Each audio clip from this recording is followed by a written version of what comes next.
కృపను ఎప్పుడు దలచవేయు మనసు. యేసుని ప్రేమను మారకను ఎప్పుడు దలచవేయు మనసా.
నిన్న దేవుని నుండి ప్రభు అయిన యేసు క్రీస్తు వారి నుండి కృపయు కనికరము సమాధానం చేరి వచ్చిన మనందరికీ ప్రభు మెండుగా అనుగ్రహించునుగాక. ఆమేన్. దయచేసి అందరూ కూడా కూర్చోండి.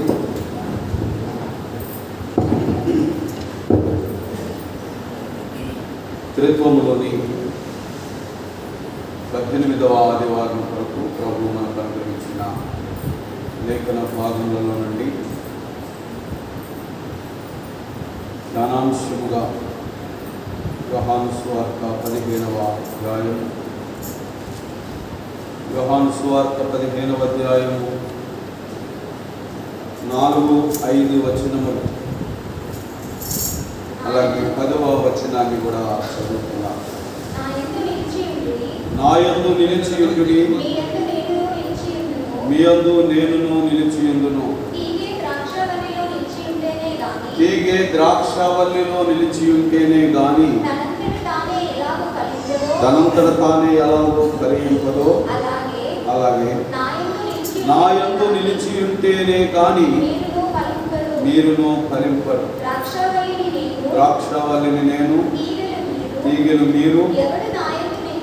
ఎవడు నా యందు నిలిచియుండునో, నేను ఎవని యందు నిలిచియుందునో వాడు బహుగా ఫలించును. నాకు వేరుగా ఉండి మీరేమీ చేయలేరు. నేను నా తండ్రి ఆజ్ఞలు గైకొని ఆయన ప్రేమ యందు నిలిచియుండునట్లు మీరును నా ఆజ్ఞలను గైకొనిన ఎడల నా ప్రేమ యందు నిలిచియుండును. ప్రార్థన చేస్తున్నా. ప్రేమ కలిగిన మా తండ్రి, పరిశుద్ధుడైన ప్రభువా, రక్షక యేసు నీకు వందనాలు, స్తోత్రం చెల్లిస్తున్నాం స్వామి. రేఖల చాటున మమ్మను భద్రపరుచుకున్నాము ప్రభువా. పరిశుద్ధ రక్తము వెల చెల్లించి మమ్మను మరణము నుండి విమోచించావు స్వామి. నీకు స్తోత్రము, వందనాలు. మా విమోచకుడా, ఇదిగో తండ్రి, చేరి వచ్చిన నీ పిల్లలమైన మా అందరినీ నీ హస్తాల్లో భద్రపరుచుకొని మేము నిత్య జీవము పొందినట్టుగా, జ్ఞానము కలుగునట్టుగా ప్రభువా మాతో మాట్లాడండి. ఈ దినం మీరు ఇచ్చినటువంటి వాక్య భాగములలోని సర్వసత్యాన్ని మేము గ్రహించుటకు నీ కృప దయచేయండి. మా మనోనేత్రములు తెరవండి, మాతో మాట్లాడండి, మమ్మల్ని బ్రతికించండి. యేసు నామమున ప్రార్థన చేయించున్నాము తండ్రి, ఆమేన్. ప్రభునందు ప్రియమైన దేవుని పిల్లలారా, మన ప్రభు అయిన యేసు క్రీస్తు వారి పరిశుద్ధ నామంలో చేరవలసినటువంటి సంఘ పిల్లలందరికీ, అలాగే సిఆర్ గారు సంఘ పెద్దలందరికీ హృదయపూర్వక వందనాలు తెలియజేస్తూ ఉన్నాను. దేవుని యొక్క మహాకృపలో ఈ రీతిగా మనందరం మందిరంలో చేరి దేవుని ఆరాధించడానికి, ప్రభువును స్తుతించడానికి దేవుడిచ్చినటువంటి ధన్యతను బట్టి ప్రభువుకు వందనాలు, స్తోత్రాలు చెల్లించబడ్డారు. వీళ్ళారా, గత ఆదివారము పాఠ్యాంశంలో కొన్ని విషయాలు మీరు నేర్చుకున్నారు. దానిలో సువార్త పాఠ్య భాగంలో ఒక మాట గత వారం పాఠంలో యేసుక్రీస్తును పరిసయ్యులను కొంతమంది వచ్చి ఒక ప్రశ్న అడిగారు. అయ్యా, యోహాను శిష్యులు, పరిసయ్యులు, శాస్త్రులు, ఘనులైనటువంటి వారుగా ఉన్నవారు అందరూ ఉపవాసం ఉంటున్నారు, నీ శిష్యులు ఎందుకు ఉపవాసం ఉండటలేదు అని అడిగారు. గుర్తుంది కదండి. నీ శిష్యులు ఎందుకు ఉపవాసం ఉండటం లేదు? ఉపవాసం చేయుట అనేటువంటిది అది చాలా అవసరం కదా. అలాగే ఉపవాస ప్రార్థనలు జరుగుతున్నాయి కదా. మరి మేము ఉపవాసం ఉంటున్నాము కదా, నీవేమో దేవుని దగ్గర నుంచి పంపబడ్డానని చెప్తున్నావు, నువ్వు ఉపవాసం ఉండవు, నీ దగ్గర ఉన్న శిష్యులు ఉపవాసం ఉండరు, మరి మీరు ధర్మశాస్త్రానికి విరోధంగా వెళ్తున్నట్టే కదా అని చెప్పి ప్రశ్నించినప్పుడు యేసు ప్రభువు చెప్పిన సమాధానం గత ఆదివారం పాఠంలో రాయబడినది. ప్రభు అయిన యేసు అన్నారు, పెళ్లి కుమారుడు తమతో ఉన్నప్పుడు పెళ్లి ఇంటి వారు ఉపవాసం ఉంటారా అని అడిగారు. పెళ్లి కుమారుడు తమతో ఉన్నప్పుడు ఆ పెళ్లి ఇంటి వారు సంతోషంతో ఉంటారు. సంతోషంతో ఉన్నప్పుడు ఉపవాసంతో పని లేదు. ఉపవాసం ఒక ఆచారము కాదు. ఉపవాస ప్రార్థనలు పెట్టుకుంటారు, రాత్రి అంతా ఉపవాసం అంటారు, ఉపవాస కోడికలు పెట్టుకుంటారు. మరి అవన్నీ వ్యర్థమాట అంటే వ్యర్థము కాదు, కానీ అది నీకు ఆచారము కాకూడదు. ఆచార సంబంధమైన ఉపవాసంలో చాలామంది భోజనం మానేసి, నేను ఈ టైం నుంచి ఈ టైం దాకా నేను ఏమి మంచినీళ్ళు ముట్టుకోనండి అన్న భావంతో వారు కఠినమైన ఉపవాసాలు కూడా ఉంటున్నారు. దేవుడు కోరుకునేది అది కాదు. నువ్వు భోజనం మానేయటం, పానీయం మానేయటం, దాన్ని పస్తు అని అంటారు.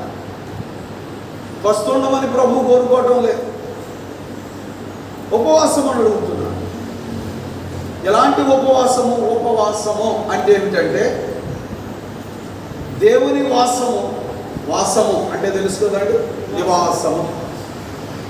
దేవుని నివాసమునకు ఉప ముఖ్యమంత్రికి ఉప ముఖ్యమంత్రి అంటే ఉప ముఖ్యమంత్రి అంటే నెక్స్ట్ టు చీఫ్ మినిస్టర్ అన్నమాట. అంతే కదండి. చీఫ్ మినిస్టర్ తర్వాత స్థానంలో, ఆ స్థాయిలో, అక్కడ అంత దగ్గరగా. జాగ్రత్తగా ఆలోచన చేయండి. ఉప అనే పదానికి అర్థం ఏమిటంటే మరింత సమీపముగా, దేవుని నివాసమునకు మరింత సమీపముగా మనము నివసించుట.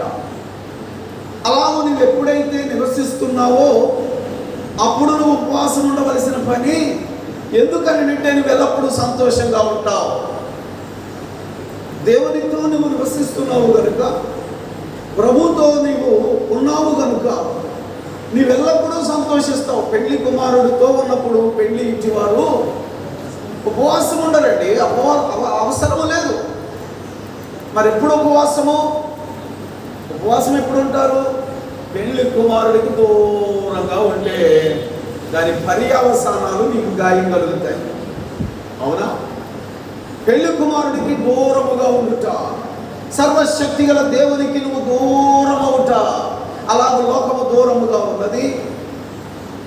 పరిశుద్ధ గ్రంథంలో కూడా దేవునికి దూరముగా జరిగిపోతున్న వారి జీవితాల్లో ఏమవుతుందో ప్రభువు చెప్పాడు. అవి మనం అనుభవిస్తూ ఉన్నాం, చూస్తున్నాం. గతంలో నేను జ్ఞాపకం చేశాను. ఒక యజమానునికి 2 కుమారులు ఉంటే రెండవ కుమారుడు తండ్రి ఇంటి నుండి దూర దేశానికి వెళ్ళిపోయాడు. దూరముగా జరిగిపోయినప్పుడు అతని జీవితంలో సంభవించింది ఏమిటంటే కన్నీరు. దాని ఫలితం ఏమిటంటే పందుల పొట్టు తిని కడుపు నింపుకోవాలన్న అంత ఆకలి, కఠినమైనటువంటి పరిస్థితులు. కారణం ఏంటంటే అతడు దేవునికి లేక తండ్రికి దూరం అయిపోయాడు. ఎవరైనా సరే, క్రైస్తవులైనా క్రైస్తవేతరులైనా ఎవరైనా దేవునికి దూరముగా ఉన్న వారి కుటుంబంలో ఒకవేళ డబ్బు ఉండొచ్చు, ఒకవేళ పదం ఉండొచ్చు, ఒకవేళ కొన్ని కనబడుతూనే ఉండొచ్చు, కానీ అతడు పతనమైపోతున్నాడు. ఆత్మీయంగా పతనమైపోతున్నాడు. నష్టం కలుగుతుంది, గ్రహించటం లేదు, గ్రహించనివ్వడం లేదు అపవాది. బెత్లెహేముకు చెందినటువంటి ఒక కుటుంబము మీకు తెలుసు. ఆమె నయోమి. తన కుటుంబము దేవుని సన్నిధిలో ఉండవలసిన కుటుంబము కొన్ని పరిస్థితులను బట్టి లోకమును ఆశ్రయించి దేవుని యొక్క ఆరాధనకు దూరముగా జరిగిపోయింది. వెళ్ళిపోయిందా? మోయాబు దేశానికి వెళ్ళిపోయింది. అక్కడ ఆరాధన లేదు, అక్కడ దేవుని సన్నిధి లేదు. మోయాబు దేశానికి దూరంగా వెళ్ళిపోయినందువల్ల ఆమె జీవితంలో ఏం సంభవించిందో దేవుడు మనకు పాఠాన్ని చెప్పాడు. కనుక నీవు ఎప్పుడైతే దూరం అయ్యావో నేను దగ్గర చేర్చుకునేటువంటి ప్రణాళికలో, ఆ ప్రేమతో దేవుడు నిన్ను దర్శిస్తాడు. దేవుడు నీ జీవితంలో గాయము చేస్తాడు. దేవుడు నీ జీవితంలో నష్టము చేస్తాడు. ఆ పతనాన్నైనా గుర్తించి, ఆ స్థితినైనా గుర్తించి నువ్వు తిరిగి మరలా దేవుని సన్నిధికి రావాలి. మరలా ఆయన సన్నిధిలో, ఆయన దగ్గర నివసించాలి, ఆయనలో నివసించాలి. అప్పుడు నువ్వు బహుగా ఫలిస్తావు. అప్పుడు నువ్వు ఆనందముతో ఉంటావు. అందుకని దేవుడు ఉపవాసమును ప్రకటించమన్నాడు. అర్థమైందా? నేను గత ఆదివారం పాఠం నేను మీకు ఎందుకు జ్ఞాపకం చేస్తున్నానంటే, ఆ పాఠంతో ఈ దిన పాఠము ముడిపడి ఉంది కనుక గమనించాలి. మనం ఉపవాస ప్రార్థన నేర్పడానికే హన్నా గర్భాన్ని మూసేశాడు దేవుడు. హన్నాకు కూడా పెళ్ళినలాగా పిల్లలు ఉంటే ఆమెకు పెద్ద ప్రార్థన అవసరత ఉండదు. నీకు కూడా నీ కుటుంబంలో సమృద్ధి ఉంది, నీ కుటుంబంలో ఆడతా పాడతా బ్రతుకుతున్నావు కనుక నీవు కూడా అంత భారం కలిగి ప్రార్థన చేయవు. నీవు కూడా దేవునికి దూరంగా జరిగిపోతూ ఏదో బతికేస్తున్నానని అనుకుంటావు. దేవుడు దాన్ని ఒప్పుకోడు. ఎందుకంటే నువ్వు దూరంగా జరిగిపోవటం వలన నీవు నరకములో పడబోతున్నావు. అందుకని దేవుడు నిన్ను ప్రేమించి నీకు గాయం చేసి అక్కడైనా నువ్వు మోకాళ్ళు వడుతావేమో అని దేవుడు నిన్ను దర్శిస్తున్నాడు. అక్కడైనా నువ్వు మారు మనసు పొంది ప్రభు వైపు తిరుగుతావేమో అని దేవుడు నిన్ను దర్శిస్తున్నాడు. ఆ గాయమును నీకు చేసింది ప్రభు దగ్గర మొర పెట్టుకొని ఇప్పుడు సమీపముగా వచ్చి ప్రభును వేడుకొని తిరిగి సంతోషంతో నింపబడతావు. అంతేనండి. అన్నా గర్భాన్ని మూసేసిన ఆమె దేవుని సన్నిధికి రావడమే. అందుకని పెనిన్నాను దేవుడు ప్రేరేపించాడు. ఆమె అస్తమానం ఈమెను ప్రేరేపించటాన్ని బట్టి దేవుని సన్నిధికి వచ్చింది, కుమ్మరించింది, దేవుని బ్రతిమలాడుతుంది, కుమ్మరించింది. ఆలోచన చేయండి. ఇప్పుడు దేవునికి దూరంగా ఉందా, దగ్గరగా ఉందా? దగ్గరకు వచ్చింది. అది దేవుని ప్రణాళిక. ఇప్పుడు దేవుని దగ్గరకు వచ్చిన తర్వాత ఆమె జీవితంలో గొప్ప సంతోషం వచ్చేసింది. అన్నారు ముగ్గురు పిల్లలు. గొడ్రాలు గొడ్రాలు గొడ్రాలు అనిపించుకున్నటువంటి అద్భుతమైనటువంటి ఆనందాన్ని అనుభవించింది. నువ్వు ఎల్లప్పుడూ అలాగూ ప్రభువులో ఫలించి నువ్వు ఆనందించాలి. అందుకొరకు దేవుడు చేయించిన ఏర్పాట్లలో భాగాలు మన జీవితాల్లో ఎన్నో జరుగుతున్నాయి. అదే గాయాలతో అదే వేదనతో అదే దుఃఖంతో ఉండి అలాగ అలవాటు పడిపోయావు, కానీ ప్రభు సన్నిధికి రావడం లేదు. ఆయనకు సమీపంగా ఆయన సన్నిధిలోనికి నీవు వచ్చినప్పుడు అప్పుడు నీవు ఫలిస్తావు. నువ్వు అన్ని విషయములలో ఫలిస్తావు. నీ జీవితము ఫలభరితంగా ఉంటుంది. అదే ప్రభు చెప్పారు, ద్రాక్షవల్లిని నేను. ద్రాక్ష చెట్టుకు తీగలకు ఉన్న సంబంధము ఏ విధమైనటువంటి అంటుకట్టబడి ఉంటే ఫలిస్తాయో ప్రభు ఒక ఉపమానముగా ఉపదేశాన్ని ఇచ్చారు. ద్రాక్షవల్లిని నేను, తీగలు మీరు. నా యందు నిలిచి ఉంటే మీరు బహుగా ఫలిస్తారు. నాకు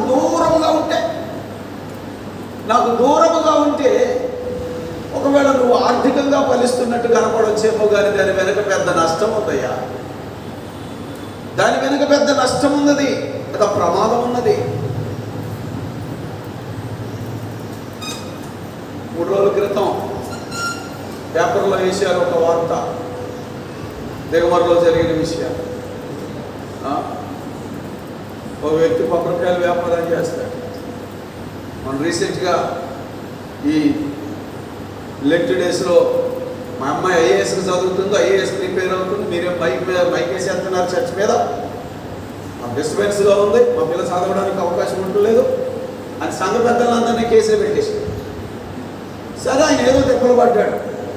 చూచుచున్న దేవుడు ఆయన, యుద్ధం చేసే దేవుడు. పెద్ద రోజులు పట్టలే.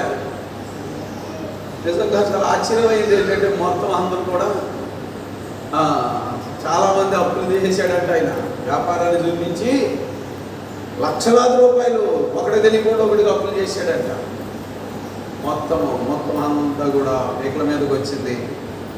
2,50,00,000 పైన అతడు ఏదో ఐపీ ఎత్తేసాడు అంటారు కదా, ఊరు నుంచి తరం పట్టబడ్డాడు.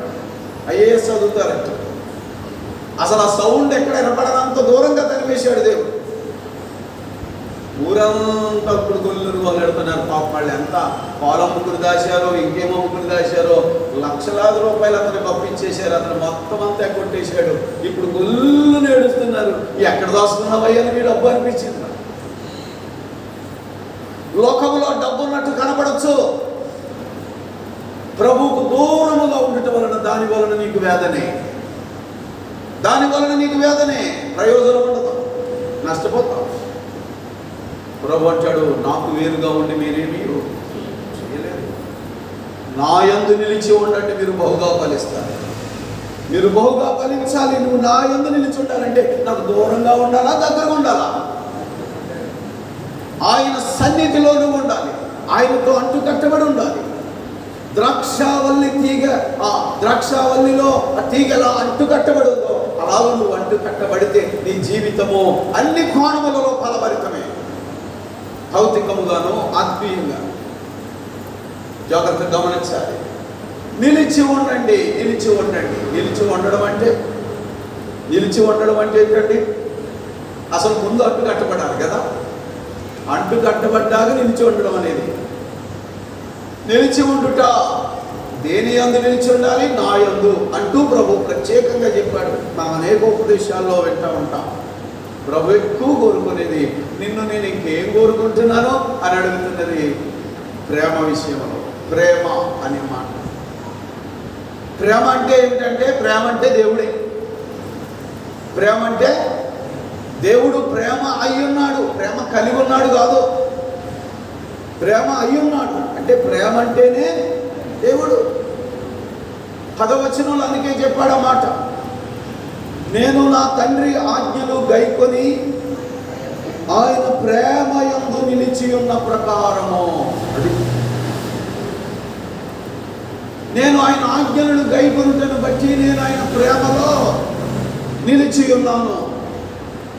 నేను ఆయన ప్రేమలో నిలిచి ఉన్నట్టుగానే అన్నాడు, మీరును నా ఆజ్ఞలు గైకొని నేడల. నా యందు అంటు కట్టబడి ఉండుట అంటే ఏంటంటే, నా మాటలు వింటున్నావు కదా, నా ఉపదేశాన్ని స్వీకరిస్తున్నావు కదా. నా ఉపదేశం ఏమి నేర్పుతుంది? నిన్ను వలె నీ పొరుగు వానిని. ఎందుకు? మన శుక్రవారం పాఠంలో మీకు రాత్రి పాఠంలో నేర్పించాను మానవుడి యొక్క ఇంపార్టెన్స్. మానవుడిని జ్ఞాపకం చేసుకోవడానికి, సర్వశక్తి గల దేవుడే మానవుడిని జ్ఞాపకం చేసుకోవడానికి ఏంటి మానవుడు గొప్పతనం? ఆ విషయాలు మనం ఆలోచన చేశాం. అంత శ్రేష్టమైన, నువ్వు మానవుడి కంటే ఎక్కువగా చాలా ప్రేమిస్తున్నావు. మానవుడిని మాత్రం ద్వేషిస్తున్నావు, మిగిలిన వాటిని ప్రేమిస్తున్నావు, బంగారాన్ని ప్రేమిస్తున్నావు, పదవిని ప్రేమిస్తున్నావు, ఆస్తులు ప్రేమిస్తున్నావు, పరువును ప్రేమిస్తున్నావు. పరువు కొరకు మనిషినే చంపేస్తున్నావు, బంగారం కొరకు మనిషిని చంపేస్తున్నావు, ఆస్తుల కొరకు నీ వంటి మానవుని చంపేస్తున్నావు. గ్రహింపు లేక దేవుడు అంటున్నాడు, మిగిలిన వాటన్నిటిని ప్రేమిస్తున్నావేమో జ్ఞానం లేక. వాటన్నిటికంటే ముఖ్యమో నీవు నీ పొరుగువాడు. అంతేనా? అందుకే దేవుడు ప్రేమ అనే దానికి పెద్దపీట వేశాడు. ప్రేమ లేకపోతే వాడు దేవుని యందు లేడు. ఎవరిని ప్రేమించాలట అన్నాడు, నా ఆజ్ఞలను గైకొని. నేను దేవుని యొక్క ఆజ్ఞను గైకున్నాను కనుక దేవుని ప్రేమ యందు నేను నిలిచి ఉన్నాను. నా ఆజ్ఞలను గైకోండి. అప్పుడు అన్నాడు, నా ప్రేమ యందును నిలిచి. నా యందు నిలిచి ఉండండి అంటే, నా ప్రేమ యందు ఆ దేవుని యొక్క మహా గొప్ప లక్షణము, నేను నువ్వు కలిగి ఉండవలసిన లక్షణమునందు నిలిచి ఉండండి. ద్వేషం అనేటువంటిది నువ్వు జ్ఞానము లేనందువల్ల చేశావు. నా యందు నిలిచి ఉండండి. నేను నీకు నేర్పించినటువంటి ఉపదేశము ద్వారా, నేను నిన్ను ప్రేమించిన ప్రేమ ద్వారా నీ ఎదుటి వ్యక్తిని ప్రేమించాలి. దేవుడు మన నుంచి కోరుకుంటున్నది ప్రేమ. ఆయన ప్రేమ ఎట్టిదో నువ్వు గ్రహించాలి. అది జ్ఞానం. జ్ఞానం అంటే ఏంటంటే దేవుడు ప్రేమ అయి ఉన్నాడు, దేవుడు ప్రేమించాడని చెప్తున్నావు, కానీ దేవుని కంటే మిగిలిన వాటిని నువ్వు ఎక్కువ ప్రేమిస్తున్నావు. ఆ సంగతి నీకు తెలుసు. అందుకే దేవుని సన్నిధికి రావడం అంటే చాలా కష్టం. అయినా ఆయన బెత్తం వాడి తీసుకొస్తాడు. ఎందుకంటే ఆయన విడిచిపెట్టాడు. ఆయన శాశ్వతమైన ప్రేమతో ప్రేమిస్తున్నాడు. ఆ ప్రేమ లాంటిది. దేవుని పిల్లరా, ప్రేమ అనే పదములో దేవుడు ప్రేమ అయి ఉన్నాడు. దేవుడు మానవుల్ని ప్రేమిస్తున్నాడు. ఎందుకు ప్రేమిస్తున్నాడు? ఎందుకు ప్రేమిస్తున్నాడు అని అంటే ఏదో దేవా ఎందుకు నన్ను ఎంతగా ప్రేమిస్తున్నావు, అసలు నా దగ్గర ఏముంది, ఎందుకని ప్రేమిస్తున్నావు అని అంటే ఏదో ఉందని ప్రేమించడం లేదు. ఆయన ప్రేమ అయి ఉన్నాడు కనుక ప్రేమిస్తున్నాడు. అర్థమైందా లేదు? అదే ప్రేమ నీవు కూడా, అది దైవ స్వభావము. ఆ స్వభావాన్ని నువ్వు పొందుకుంటే నువ్వు ఎదుటి వ్యక్తిని ఎట్టి పరిస్థితుల్లో ద్వేషించు. చిన్న మాట మీరు ఆలోచన చేయండి.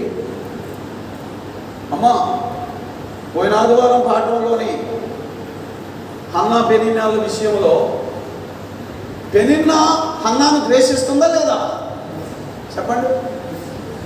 అందుకే అస్తమానం రేపుతుంది. అలాగే పెనిన్నాను హన్నా కూడా ద్వేషిస్తుంది కదండి. అందుకనే ఏంటి ఆ మనిషి అన్ని మాటలు మాట్లాడుతుంటే నువ్వు ఎందుకు అడగట్లేదు అని భర్తకాలు పట్టుకుంటారు. ఒకసారి గమనించాలి, వీళ్ళిద్దరి మధ్య ఏముంది? ద్వేషమే ఉంది. అందుకే వైరి అని రాశాడు. వైరియగు పెనిన్నా అన్నాకు వైరట. వీళ్ళిద్దరి మధ్య ద్వేషం ఉంది. సరే గమనించండి, ఎందుకు అలా ఉందంటే వీళ్ళిద్దరూ దేవుడికి దూరంగా ఉన్నారు. దగ్గరికి తెచ్చాడు దేవుడు. ఒకసారి ఆలోచన చేస్తే, జ్ఞానము కలిగి ఆలోచన చేస్తే పెనిన్నా హన్నాకు హాని చేసిందా, మేలు చేసిందా చెప్పాలా? ఎలా మేలు చేసింది? మరి ద్వేషిస్తుంది కదా. ద్వేషిస్తుంది, మేలు చేసిందని ఎందుకు అంటున్నామంటే ఇది గ్రహింపు. ఎలా మేలు చేసిందని అంటే అలాగ రేపడం వల్ల ఈయన దేవుని సన్నిధికి వెళ్ళి బిడ్డను పొందుకుంది. అవునా? అలా రేపకపోతే ఈమె దేవుని దగ్గరకు వెళ్ళదు. అంటే పెనిన్నా మేలు చేసింది. నువ్వు ఎవరినైతే శత్రువు అనుకుంటున్నావో, నీ చుట్టుపక్కల ఉన్న ప్రజలు కానీ, నీ బంధువులు కానీ, ఎవరినైతే నువ్వు శత్రువు అనుకుని నువ్వు ద్వేషిస్తున్నావో, దేవుడు నీకు జ్ఞానం ఇచ్చినప్పుడు, గ్రహింపనిచ్చినప్పుడు నీకు అర్థమవుతుంది ఏంటంటే ఆ రోజున మనిషి ఆ మాట అంటం వల్లే ఇవాళ పట్టుదలతో నా ప్రభు దగ్గర ప్రార్థించి నేను ఇది పొందుకున్నాను. అవునా? కనుక ఆమె నాకు మేలు చేసింది. ఆమె మేలే చేస్తుంది. నీకు గ్రహింపు కలిగి ఉండాలా.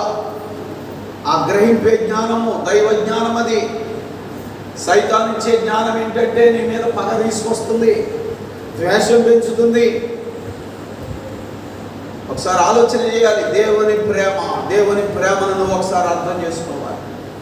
ఆ ప్రేమ యందు నిలిచి ఉండండి, అప్పుడు మీరు బహుగా ఫలిస్తారు. అది నేర్చుకోండి అంటున్నాను. ఒకసారి మనం ఈ దినపత్రిక పాఠ్యభాగం చూద్దాం. యోహాను మొదటి పత్రిక 3వ అధ్యాయము 1వ వచనంలో ప్రభువు చెప్తున్నాడు, మనము దేవుని పిల్లలమని పిలువబడినట్లు. అది గమనించాలి. అది జ్ఞానము. తండ్రి నీకు ఎలాంటి ప్రేమను ఇచ్చాడో, ఆయన నీ ఎడల ఎలాంటి ప్రేమను కనుపరిచాడో అది గ్రహించుట జ్ఞానము. ఒక్కసారి ఆలోచన చేయండి ఆయన ప్రేమను గురించి. దేవుడు ప్రేమ అయి ఉన్నాడు. ఆయన ఎవరిని విడిచిపెట్టడం లేదు. క్రైస్తవులను అనుకుంటున్నావా? క్రైస్తవుల్ని కాదు, అన్యులని అందరిని ఆయన దర్శిస్తున్నాడు. అందరినీ. ఎందుకంటే ఆయన ప్రేమ అయి ఉన్నాడు. ఆయన ఎట్టి ప్రేమ మనకు అనుగ్రహించునో చూడండి అన్నాడు. ఆయన ఆ ప్రేమ అనుగ్రహించాడు కనుక నేను దేవుని కుమారునయ్యాను. అర్థమైందా లేదు? ఆయన తన ప్రేమను ఇచ్చాడు కనుక ఆ ప్రేమను బట్టి, ఎలాంటి ప్రేమ అంటే నన్ను దేవుని కుమారుడిగా చేసింది. మనం గ్రహించాం, మనం ఆలోచన చేశాం. మనుషుని జ్ఞాపకం చేసుకోవడానికి వాడేం వాటి వాడు అంటూ దేవుని యొక్క చేతి పనులన్నిటి మీదను చెప్పండి ఏమిచ్చాడు? అధికారం ఇచ్చాడు. ఎవరికి? మానవుడికి. దేవుని సృష్టి అంతటి మీద అధికారం ఇచ్చాడు. ఇది మానవుడి యొక్క భాగ్యము. నువ్వు దూరంగా జరిగిపోయి చేతులు కట్టుకొని పెట్టుకొచ్చిన వాళ్ళలాగా తయారయ్యావు. ఏం చెప్తావు మరి? అలా చూడాలని తండ్రి కోరుకోడు. అలా చూడాలని తండ్రి కోరుకోడు. దేవుడు ప్రేమ కలిగి ఉన్నాడు కనుక నిన్ను వెంటాడుతూనే ఉన్నాడు. ఎలాగైనా తిరిగి తెచ్చుకోవాలని, ఎలాగైనా ఆ బలంతో నా కుమారుని నింపాలని, అధికారంతో నింపాలని దేవుడు మనలను వెంటాడుతున్నాడు. ఆయన మనకెట్టి ప్రేమను అనుగ్రహించెనో చూడండి. ఆయన మన ప్రేమతో ఏం చేశాడు? ఆయన నన్ను ప్రేమించాడు. గమనించాలి. మీ అందరూ కూడా వ్యక్తిగతంగా మీరు ఆలోచన చేయండి. ఆయన మనలను ప్రేమించాడు. ప్రేమ కండిషన్తో ఉండదండి. ప్రేమించడానికి కాజు ఉండదండి. ఉదాహరణకు ఊరికే నేను ఒక మాట చెప్తున్నాను. ఒక వ్యక్తి ఉన్నది. సరే, కొన్నిసార్లు అంటారు కదా, ఏం చూసి ప్రేమించావురా మనిషిని అంటారా? అంటారా లేదా? ఆ పదం వాడుతూ ఉంటారు. ఏం చూసి ప్రేమించావురా మనిషిని అంటారు. నాకు చాలా బాగా నచ్చిందిరా అంటూ ఉంటారు కదా. తన తలపడి పట్టు చాలా అది విఘ్నం తెలియదు. కానీ దాన్ని చూసి అరే నువ్వు చూస్తున్నటువంటి దానిని బట్టి ప్రేమించాను, దీనిని బట్టి ప్రేమించానని కొన్ని విషయాలు ఉన్నప్పుడు, నువ్వు అనుకున్నది అక్కడ లేనప్పుడు ఆ ప్రేమ అక్కడితో చచ్చిపోతుందా లేదా? ఎందుకంటే ఆ ప్రేమ ఫలానా కారణాన్ని బట్టి నువ్వు ప్రేమించావు. నీ తోటి వారిని ప్రేమిస్తున్నావు ఎందుకంటే వాళ్ళు నీతో మంచిగా ఉన్నారు కనుక ప్రేమించావు. వాళ్ళు నీతో విభేదించారు కాబట్టి ఇప్పుడు ద్వేషించావు. ప్రేమించారు కనుక ప్రేమించావు. అవునా కదా? ఇది మన ప్రేమ. దేవుడు మనకెట్టి ప్రేమను అనుగ్రహించిన చూడండి. ఆ ప్రేమలో నిలిచి ఉన్నవాడు బహుగా ఫలిస్తాడు. అది ప్రభు చెప్పిన మాట. దేవుని ప్రేమ ఏంటో తెలుసా? ఒకసారి గమనించాలి. ఆడు మంచోడు కనుక నేను ప్రేమించాను, వాడు మంచోడు కాదు కాబట్టి ఇప్పుడు నాకు తెలిసింది కనుక ద్వేషించాను. ఇది సామాన్యమైన విషయం. కానీ దేవుడు ఏమంటున్నాడు తెలుసా? ప్రభువా నువ్వు ఎందుకు ప్రేమించావు అని అంటే దేవుడు ఏమంటాడు తెలుసా? ఆడు చెడ్డోడని ప్రేమించాడు. జాగ్రత్త గమనించాలి మాట. మంచోడని నువ్వు ప్రేమించావేమో, ఆడు చెడ్డవాడని, ఆడు పనికి మాలిన వాడని, వాడు ఒక తాగుబోతని, వాడు వ్యభిచారని, వాడు మోసగాడని, అన్ని చెడ్డ గుణాలు ఉన్నాయని నేను ప్రేమించాను. ఆయన నన్ను అలా ఉన్నప్పుడు ప్రేమించినప్పుడు ఇప్పుడు నన్ను ఎవడు ప్రేమిస్తే నా ప్రదేశిస్తే చెప్పండి. నాకు అర్థమైతే లేదా? దేవుడే నన్ను ప్రేమించాడు. ఏ పరిస్థితుల్లో ప్రేమించాడు? ఇప్పుడు నా దగ్గర చెడ్డ ఉందని నన్ను వదిలేస్తాడు ఆయన? చెడ్డ ఉన్నప్పుడే ప్రేమించాడు. అది పాయింట్ గుర్తుపెట్టుకోవాలి మీరు. నా ప్రేమకు అందుకనే చాలామంది దేవుని సన్నిధికి వచ్చి ప్రభు దగ్గరకు వచ్చి ప్రార్థించడానికి కూడా కొన్నిసార్లు పాపిని, నేను పలికిమాలని అనుకుంటారా లేదా? దేవుని పిల్లలారా, దేవుడిచ్చిన ప్రేమను నువ్వు గ్రహిస్తే నేను దేవుని బిడ్డను అని నువ్వు ధైర్యంగా నిలబడగలుగుతావు. అర్థమైందా? నేను దేవుని బిడ్డను అని ధైర్యంగా నిలబడగలుగుతావు. సాతాను నీకు జ్ఞానాన్ని పోగొడుతున్నాడు. నేను ఒక గుడ్డితనంలోకి భ్రమలోకి తీసుకెళ్తున్నాడు. ఏమనంటే నువ్వు పాపివి అంటున్నాడా లేదా? ఇప్పుడు ఏమీ లేదండి, ప్రభు రాత్రి భోజనం తీసుకోబోతున్నాం. ఇప్పుడు వినాలి. ప్రభు రాత్రి భోజనం తీసుకోబోతుంటే చాలామంది రారు. ఎందుకు రారు తెలుసా? అబ్బా ఆడు ఎల్లోడాడు ఏదో పెద్ద పవిత్రులాగా వెళ్ళిపోయాడు, నేనైతే పాపి, ఇది ఆయన హోదా కదా అనుకుంటున్నాడు లేదా? నేనైతే పాపిని, పరిశుద్ధుని అయ్యాక అంటే ఎలా ఉందంటే రోగం తగ్గాక ఆసుపత్రికి వెళ్దామన్నట్టు పరిశుద్ధుని అయ్యాక వెళ్ళాలి కానీ కదండి. మీకు విషయం తెలిసే లేదో, సాతాను నీ కళ్ళు మూసేసి నిన్ను బంధించి నువ్వు పాపివి అని ఫిక్స్ చేసేసాడు. అది మోసం. దేవుడు మనకి ఎట్టి ప్రేమను అనుగ్రహించాడో తెలుసా? నేను పాపిగా ఉన్నప్పుడే, నేను పలికిమాలినగా ఉన్నాను కనుకే నన్ను ప్రేమించి నా కొరకు ఆయన తన ప్రాణాన్ని వెల చెల్లించాడు. ఆయన వెల చెల్లించింది పరిశుద్ధుడైన నా కోసం కాదు. పరిశుద్ధుడైతే నాకు దేవుడితో పని లేదు. అందరూ పాపము చేసి దేవుడు అనుగ్రహించిన ఆయన పొందలేకపోతున్నాం. అందరము పాపులమే, అయితే మాజీ పాపులం. అర్థమైందా? మాజీ పాపులం. ఎందుకంటే ఆ పాపి అనే స్థానాన్ని మాజీ చేసేసాడు నా ప్రభు. అది గ్రహించితే నువ్వు సాతానుకు లోబడవని, సాతాను విషయాన్ని మూసేసి నువ్వు బైబిల్ ఎట్టుకెళ్ళావా, పాటలు పాడావా, ప్రార్థన చేసావా, ఓకే అన్నీ చేసుకో, నువ్వు పాపివి. అర్థమైందండి? అలా నేను బంధించేయడం అజ్ఞానం అండి, అజ్ఞానం. అది నా జనులు జ్ఞానం లేక నశించుచున్నారు అంటున్నాడా ప్రభు. ఏ జ్ఞానం లేదు, ఈ జ్ఞానం లేదు, గ్రహింపు లేదు. అమ్మ భారతదేశం నుంచి సరే కువైటో లేకపోతే ఇంకో దేశం వెళ్తున్నారు అనుకుందాం. ఒక ఆయన, అంటే మీకు అర్థం అవడానికి చెప్తున్నాను, ఒక ఆయన మొత్తం కరెన్సీ అంతా కూడా మరికి చెల్లుబాటు అవ్వదని ఇండియాలో వదిలేసేసాడు. అంతా వాళ్ళకి ఇచ్చేసాడు. శుభ్రంగా బ్యాగ్ కట్టుకున్నాడు, ఫ్లైట్లో కూర్చున్నాడు. ఫ్లైట్ అలాగా ఎయిర్లోకి లేచిపోయిన తర్వాత అందరూ సీట్ బెల్ట్ తిప్పేశారు, ఫ్రీగా కూర్చున్నారు. ఇప్పుడు స్నాక్స్ పట్టుకొస్తున్నారు, టిఫిన్లు ఏవో మొత్తం మీద. ఆ ఫ్లైట్ సాంప్రదాయ ప్రకారంగా తిండి పట్టుకొస్తున్నారు. పాప ఈ వ్యక్తి ఎక్కాడు, చాలా ఆకలిసిపోతుంది, చాలా ఆకలి అయిపోతుంది. కానీ రూపాయి లేదు. అర్థమైందండి? డబ్బులు లేవు తన దగ్గర, చాలా ఆకలి అయిపోతుంది. ఈ లోపల వాళ్ళు గెట్టుకుంటా తీసుకొచ్చారు, అందరికీ ఆహార పదార్థాలు సర్వ్ చేస్తున్నారు. ఇతను కూడా పెట్టారు. తనకి చాలా ఆకలి అయిపోతుంది, తిందామంటే డబ్బులు లేవు. గమనించాలి, ఏళ్ళు వీళ్ళ దగ్గర డబ్బులు లేవు. వాళ్ళు అందరికీ పెట్టారు, అందరూ తింటున్నారు. అందరూ తింటున్నారంటే వాళ్ళకి డబ్బులు ఉన్నాయి కాబట్టి తింటున్నారు. నాకు తిందామని ఆకలి అవుతుంది కానీ నా దగ్గర డబ్బులు లేవు. అలాగే వెళ్ళిపోట్టుకుని దాని వంట చదువుతున్నాడు. ఆ హీరోస్టేస్ అన్నది తీసుకోండి అన్నది, మన దగ్గర డబ్బులు లేవు కదా. అందుకని అమ్మో మళ్ళీ డబ్బులు లేవని అంటే, తిన్న తర్వాత డబ్బులు లేవంటే బయటకు పెట్టేస్తారేమో, ఎప్పుడు కూడా ఎందుకు వచ్చిందని అలా పట్టుకొని చూస్తాం. సరే అయిపోయింది. అతను అన్నాడు, ఏం బ్రదర్ తింటలేదేంటి అంటే, నా దగ్గర డబ్బులు లేవండి అన్నాడు. ఆ అతను చెప్పాడు, రెప్పించాడు, అక్కడ బాబు నువ్వు టికెట్ కొన్నావు కదా, ఆ టికెట్లోనే ఈ అన్నీ కొనేసావు, ఇవన్నీ కలిపే టికెట్.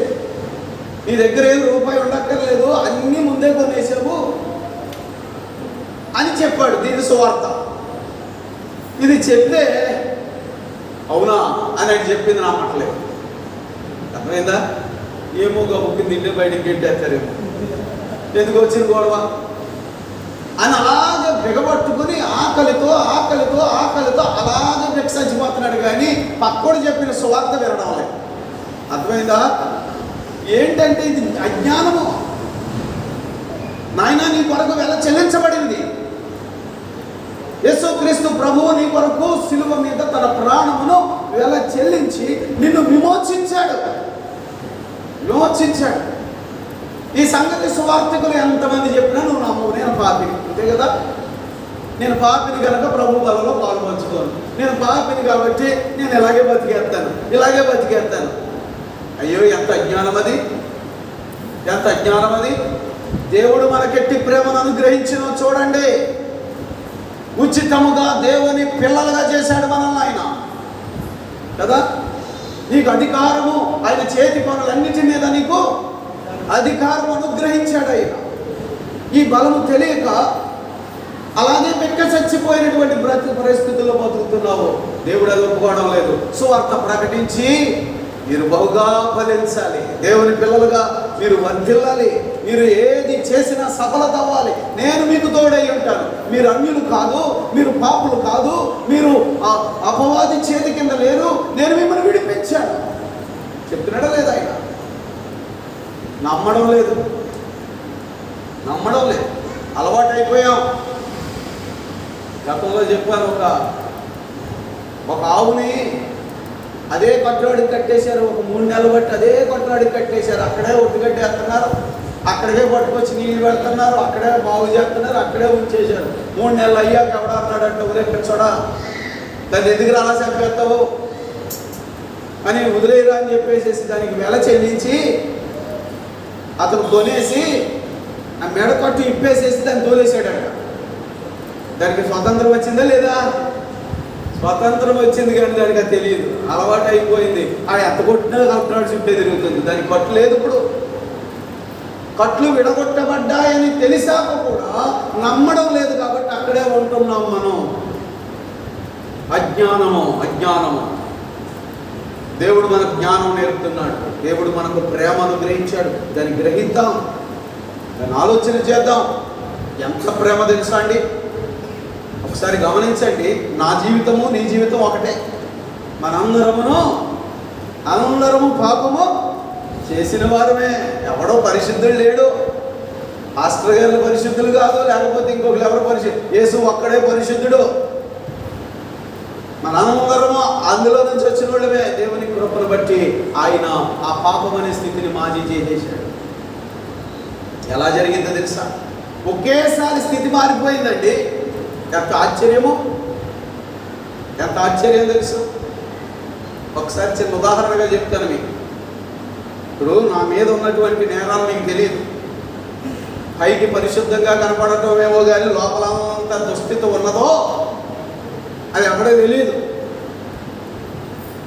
కాబట్టి ధర్మశాస్త్ర ప్రకారంగా నేను 100% శిక్షార్హుడిని కనుక నన్ను తీసుకొచ్చి ఉరికంబం ఎక్కించారు. ఒకసారి ఊహించండి, ఉరికంబం ఎక్కించారు. ఈ కొద్ది నిమిషాలలో తీసుకొచ్చేటప్పుడు ఆ పోలీసులు ఇలా మేడగట్టుకుని ఇలా గెంటుకుని వచ్చారు. ఎందుకు ఉరి శిక్ష వేస్తున్నారంటే, మీరు ఆలోచన చేయండి, భూమి మీద ఉరి శిక్ష చేసే వాళ్ళు ఎందుకు వేస్తారంటే వీడు భూమి మీద కూడా ఉండడానికి వీలు లేదు, అంతే కదా. చిచ్చి ఇలాంటి వాడు బతుకుండడానికి వీలు లేదు. వీడి వల్ల సమాజానికి జైల్లో పెట్టేద్దాం. జైల్లో పెట్టినా కానీ జైలు కూడా పాడైపోద్దండి. వీడు అసలు భూమి మీద ఉండకూడదు అన్నవాడికైనా ఉరి అలాంటి వాడిని నిలబెట్టాడు. అసహ్యంగా తీసుకొచ్చారు పోలీసు. ఆ ఉరి కంబం ఎక్కించారు, నిలబెట్టారు. ఆ కట్ చేసేటువంటి తలారోడు అంటారు, అతను కూడా చాలా అసహ్యంగా బిహేవ్ చేశారు. నిలబెట్టారు. ఇంకొంచెం సేపట్లో ముసుగేస్తారు, చేతులు కడతారు అన్న టైంలో అంతా రెడీగా ఉన్నప్పుడు ఒక పెద్ద పేపర్ పట్టుకుని ఒక అతను వచ్చాడు, పరిగెత్తుకుని వచ్చాడు. ఆపండి, ఏమైంది? వీడి మీద అన్ని నేరాలే కదా.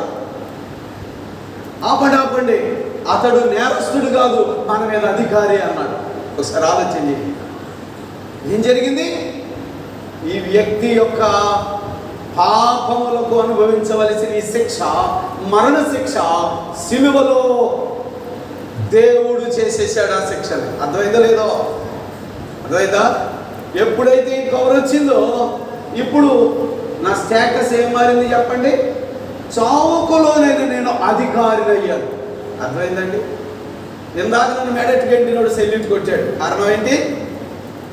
ఆయన సమస్తమైన చేతి పనుల మీద అధికారం. దేవుడు అనుగ్రహించిన ప్రేమ అండి. ఆయన ప్రేమ కార్యం అక్కడ చేశాడు. శిలువ మీద ఆయన చేసిన ప్రేమ కార్యాన్ని బట్టి ఇవాళ మానవ జాతికి కలిగిన మహాభాగ్యం ఇది. ఇది నువ్వు గ్రహించడం లేదు. ఇంకా పాపిని అంటున్నావు, ఇంకా బలహీనుడుగానే ఉంటున్నావు, ఇంకా దిక్కుమాలను అంటున్నావు. డబ్బుంటే గొప్పోడు కాదండి, దేవుడు ఉన్నవాడు గొప్పోడు. ప్రభువును కలిగి ఉండుట గొప్ప. ప్రభువుకు సమీపముగా ఉండు, నువ్వు ఆశీర్వదించబడతావు, నువ్వు బహుగా ఫలిస్తావు. ఆయన మనకిచ్చి ప్రేమించాడు. ఏ భాగ్యమో తెలుసు? దేవుని పిల్లలము. అవునా? అందుకే ఆ మాట చదవండి.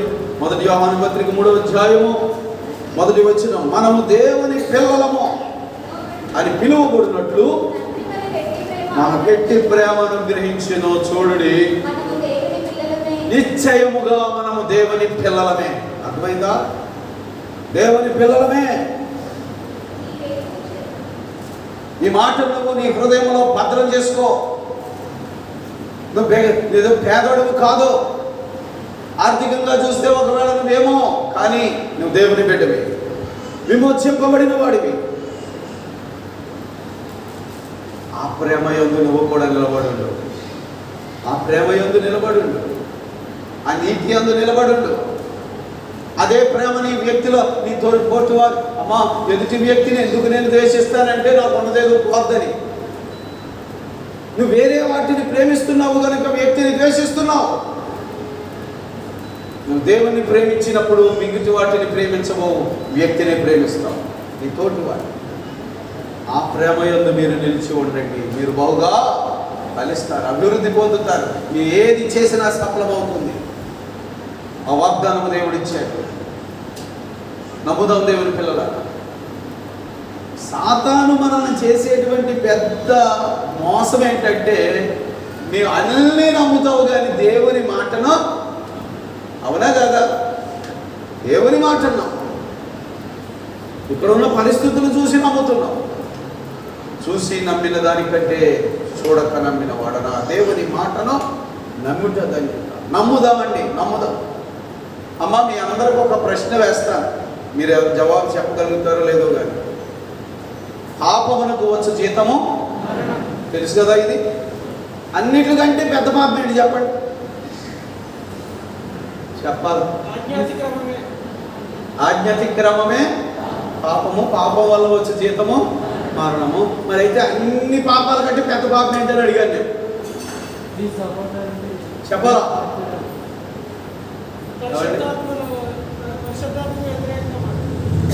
సరే, మీ దగ్గర నుంచి జవాబు ఆశించాలని కాదు కానీ మీరు ఆ విషయంలో కొంచెం ఎలర్చుకుంటారు. అలా ప్రశ్న అయితే ఒకసారి దృష్టి మరుగుతారు, లేకపోతే ఎవడ పని మీద ఆడుకుంటున్నారు. అందుకే గమనించండి, అన్నిటికంటే పెద్ద పాపం ఏంటో తెలుసా? యేసును నమ్మకపోవడమే. అర్థమైందండి? యేసును నమ్మకపోవడమే అన్నిటికంటే పెద్ద పాపం. ఇక్కడ ఉన్నటువంటి నువ్వు అనుకుంటున్న వ్యభిచారము, ఇక్కడ హత్యలు, లేకపోతే మోసాలు, దొంగతనాలు ఇవన్నీ ఒకవేళ నీలో ఉండకపోవచ్చు, ఏమి నీ దగ్గర ఉండకపోవచ్చు, నువ్వు చాలా పవిత్రుడు కనపడవచ్చు. కానీ ఇవన్నీ చేసినోడు యేసుని నమ్మితే ఇవన్నీ కొట్టివేయబడ్డాయి. అర్థమైందో లేదో మీకు? ఇవన్నీ చేసినోడు నీ దగ్గర ఎలా కనబడుతున్నాడంటే, వీడు పెద్ద పనికిమాలోడు, నేను పెద్ద వైట్ కాలరు అనుకోవచ్చు. కానీ అన్నీ చేసినోడు యేసు దగ్గరికి వచ్చి అయ్యా నన్ను క్షమించండి అన్నాడు.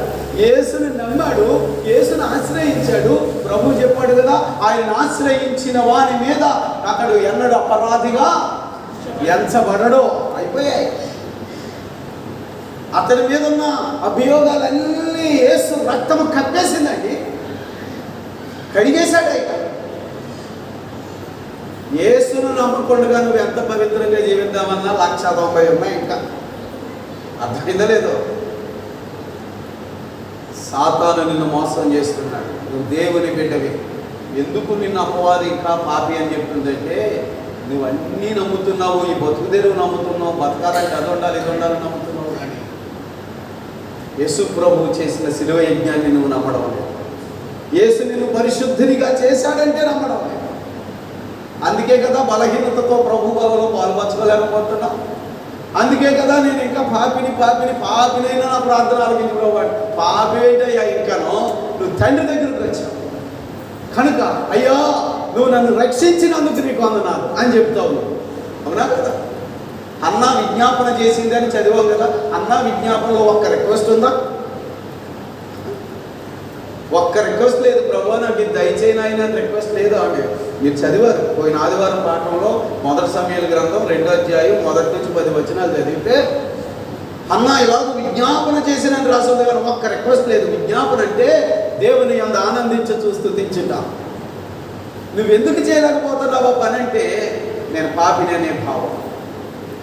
కాబట్టి ప్రభు మనకు నేర్పుతున్నాడు, యేసునందు విశ్వాసం ఉంచి ఆ విశ్వాసమందు స్థిరముగా నిలబడు. అంతే. ఆయన యందు నిలిచి ఉండుట అంటే అర్థమవుతుందా లేదండి? ఆయన యందు నిలిచి ఉండుట అంటే ఆయన ప్రేమను గ్రహించి ఆయన నిన్ను తన కేవలము కృప చేత నిన్ను అపవాది నుండి విడిపించి దేవుని పిల్లలు అనే భాగ్యం ఇచ్చాడే. ఈ మాట నమ్ము. ఆ మాట నుండి నువ్వు ఎక్కడో చెదిరిపో. ఆ విశ్వాసము నిన్ను ఏం చేసిందంటే నీతిమంతుడిగా చేసింది. నేను చాలాసార్లు అంటాను, నా ఇంట్లో నా పిల్లలతోటి నేను మాట అంటాను, అదేంటంటే ఎవడు నన్ను ఏమనుకుంటే నాకే నా దేవుడు నన్ను నీతిమంతుడు అన్నాడు. అర్థమైందా లేదా? ఏదో వ్యక్తులు ఏవేవో కొన్ని కామెంట్లు చేయొచ్చు, దానిని గురించి మనం ఏమాత్రము గాయమో పడవలసిన పని లేదు. కారణం ఏంటో తెలుసా? విశ్వ న్యాయాధిపతి, విశ్వ చక్రవర్తి, సర్వశక్తి గల దేవుడు ఆయన నన్ను నమ్ముట వలన నన్ను నీతివంతుడు అన్నాడు. ఎవరన్నారు ఆ మాట? అవునా? ఆయనే నన్ను నీతివంతుడు అన్నాక ఈయన నన్ను ఏమంటే నాకే. ఒక్కసారి మీరు ఆ భావాన్ని స్వీకరించండి. అప్పుడు నువ్వే వ్యక్తిని ద్వేషించవు, ఏ వ్యక్తి మాటలు నీ హృదయంలో ఉండవు. ఎందుకో తెలుసా? నువ్వు తెలియకనేది అంటున్నావు, కానీ నన్ను ప్రేమించిన నా ప్రభువు నా కొరకు ప్రాణము పెట్టి నన్ను నీతిమంతుడు అన్నాడు, నా కుమారుడు అన్నాడా లేదా? నీకు ఆలోచన చేయండి. దేవుడు మనకిట్టి ప్రేమ ఇచ్చాడు. ఆ ప్రేమను నువ్వు నిలబెట్టుకో. ఆయన యందు విశ్వాసములో నువ్వు నిలిచి ఉండిన ఎడల నువ్వు బహుగా ఫలిస్తావు. ఆయన ప్రేమ అయి ఉన్నాడు. ఆ ప్రేమ యందు నిలిచి ఉన్నవాడు బహుగా ఫలిస్తాడు. ఆయన నీ కొరకు యజ్ఞము చేశాడు. ఆ యజ్ఞమునందు విశ్వసించిన వాడు కదలక నిలుచు, నిత్యము నిలుచు సియోను కొండవల 125వ కీర్తనలో మాట ఉంటుంది. దేవుని యందు విశ్వాసం ఉంచిన వాడు సియోను నిత్యము నిలుచు సియోను కొండవలే ఉంటాడు. అలా నిలిచి ఉందా? ఆయన నామమునందు నిత్యము నిలిచి ఉందా? ఏ దుష్ట శక్తి నిన్నేమీ చేయలేదు. నువ్వు ఒకటే స్టేట్మెంట్ తీసుకుంటావు, ప్రభు నా కొరకు ప్రాణం పెట్టి ఆయన సొత్తుగా నన్ను చేసుకున్నాడు. నేను ఆయన సొత్తు, నన్ను పేరు పెట్టి పిలిచాడు. నేను ఆయన సొత్తు. ఏదేమైనా నాకు అవసరం లేదు. ఎవడు నా మీదకి దాడి చేసినా నాకు అవసరం. ఏది ఉన్నా ఏది లేకపోయినా నాకు పర్వాలేదు. ఎందుకనంటే దేవుడు నాకు తోడై ఉన్నాడు. అప్పుడు ఆ విశ్వాసం నందు నీవు నిలిచి ఉండుట, దేవునికి సమీపముగా ఉండుట. అర్థమైందా? అలా దేవునికి సమీపముగా నీవు ఉన్నప్పుడు నువ్వు బహుగా ఫలిస్తావు. నువ్వు ఒకవేళ దూరముగా అయితే నీ ఫలాలు తేడా వస్తాయి, కాబట్టి నీ జీవితంలో దుఃఖం వస్తుంది. అయినా పర్వాలేదు, దేవుడు నీతో మాట్లాడుతున్నాడు కదా. మారు మనసు పొంది పశ్చాత్తాపడి ఉపవాస ప్రార్థన ద్వారా మరలా దేవుడి దగ్గరికి రా. నువ్వు ఆయన దగ్గరకు వచ్చినప్పుడు నీ కుటుంబంలో సంతోషం, నీ వ్యక్తిగత జీవితంలో సంతోషం. ఇక అన్నాడు, నువ్వు ఉపవాసం ఉండాల్సిన పని అవసరం లేదు. ఉపవాసం ఎవరికి అవసరం? దూరంగా ఉన్నోడికి అవసరం. తండ్రితో ఉన్నవాడు ఎల్లప్పుడూ ఆనందిస్తాడు. ఉపవాసం ఆచారంగా చేయకండి. ఉపవాసం ఆచారంగా చేయకండి. నీ వ్యక్తిగత జీవితాన్ని ఆలోచన చేసుకున్నప్పుడు, నువ్వు దేవునికి దూరంగా ఉండి దగ్గరగా ఉండి నువ్వే అనుభవాల్లో ఉన్నావో చూసుకున్నప్పుడు తిరిగి ప్రభు దగ్గరికి రావడానికి ఉపవాసం చేసుకుని ప్రభు దగ్గరకు వచ్చాక ఆయన యందు నిలిచి ఉంటుంది. ఆయన విశ్వాసమునందు, ఆయన యందు విశ్వాసంలో నిలిచి ఉంటుంది. దేవుడు నీకు తోడై ఉంటాడు. నేను బహుగా ఫలింపజేస్తాడు. మీరు బహుగా ఫలించటం వలన దేవుని నామానికి మహిమ. అంటే సత్యాన్ని ఆలోచన చేసుకుని నీ స్థాయి ఏంటో ఆలోచన చేసుకుని మరి ఎన్నడూనో నువ్వు మోసపోవద్దు. దేవుడు సిలువలో అన్నీ నీకు సమకూర్చేశాడు. ఇప్పుడు నువ్వు దేవుని కుమారుడు. కేవలం ఒక మాట తండ్రి అని అడిగితే నీకేది కావాలేనో ఆయన నీకు ఇస్తాడు. ఆ స్టేటస్ మనకి ఇచ్చాడు. కనుక మరి ఆయన యందు విశ్వాసంలో మనము నిలిచి ఉందాము. ఆయనలో మనము ఫలిద్దాము. మనం ఊహగా ఫలించుట అనేక మందికి అది ప్రయోజనము, దేవునికి మహిమ. ఇట్టి మహాభాగ్యము ఆయన నామమునందు విశ్వాసం ఇస్తున్నటువంటి మనకు మరి ఎక్కువగా అనుగ్రహించి మన విశ్వాసాన్ని వృద్ధిపరిచి అనేకులకు ఆశీర్వాదకరంగా మనం స్థిరపరిచి దీవించునుగాక. ఆమేన్, ఆమేన్.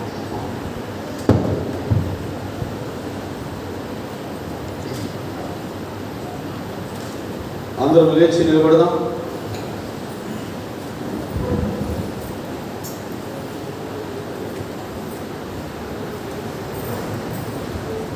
సమస్త జ్ఞానమునకు మించిన దేవుని సమాధానము యేసు క్రీస్తు వారి వలన మీ హృదయములకు మీ తలంపులకు కావలయుండును గాక.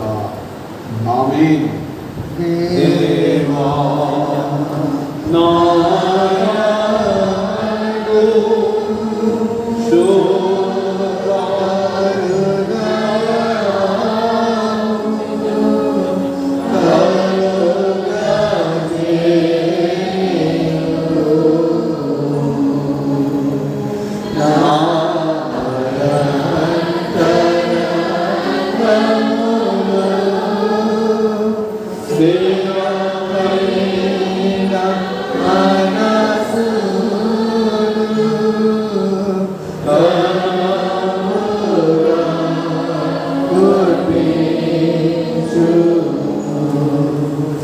Nisa